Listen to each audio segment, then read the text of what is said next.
Hello दोस्तों, कैसे हैं आप लोग।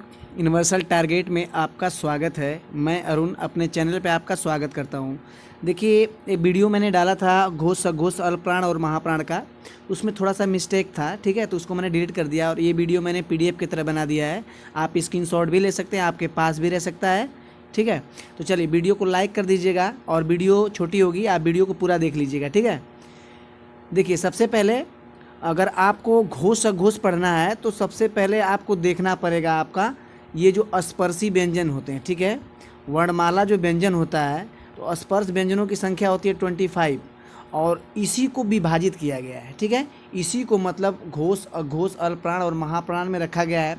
अब ये कैसे रखा गया है इसको जानना बहुत जरूरी है। जैसे मान लीजिए 1 2 3 4 5, तो 1 नंबर पे क्या है आपका पूरा देख लीजिए। 1 नंबर पे पूरा पहला शब्द देख लीजिए, दूसरा शब्द देख लीजिए, दूसरे नंबर पे क्या है, तीसरा पे क्या रखा गया है, चौथे पे क्या रखा गया है ये देख लीजिए, पाँचवें पे क्या रखा गया, ठीक है।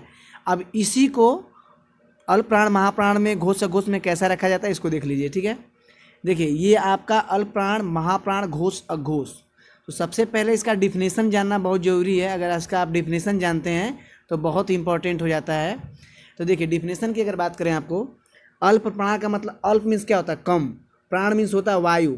किसी वर्ण या व्यंजन को बोलते समय जब वायु का निष्कासन कम होता है तो उसे क्या कहते हैं, उसको कहते हैं महाप्राण, ठीक है। और अल्प प्राण कहते हैं, सॉरी। और महाप्राण की बात करें तो महा मीन्स क्या होता है, ज़्यादा। प्राण मीन्स वायु। किसी वर्ण व्यंजन को बोलते समय अगर हमारे मुख से वायु का निष्कासन खास तौर से ज़्यादा ही होता है तो उसको महाप्राण में लेंगे। सिंपल समझ लीजिए बस, और इसमें ज़्यादा कुछ नहीं है। घोष की बात करेंगे, घोष अघोष की बात करें। देखिए, घोष का मतलब क्या होता है, किसी स्वर्ण वर्ण को बोलते समय हमारे कंपन जो कंठस्थ होता है, कंठ होता है, उसमें कंपन उत्पन्न होता है, ठीक है।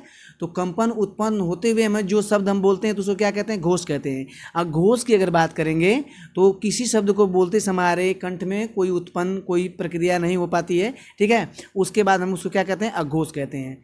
अब देख लीजिए, अल्प प्राण में 1 3 5 यानी कि उसमें पहले का और तीसरे का और पांचवा का वर्ण इसमें व्यंजन रखा गया है।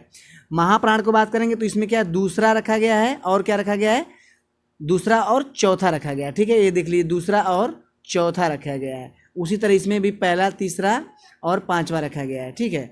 आगे देख लीजिए, घोष की बात करेंगे तो घोष में क्या रखा गया है, तीसरा चौथा और पांचवा वर्ण इसमें रखा है। तीसरा चौथा और पांचवा वर्ण रखा गया है।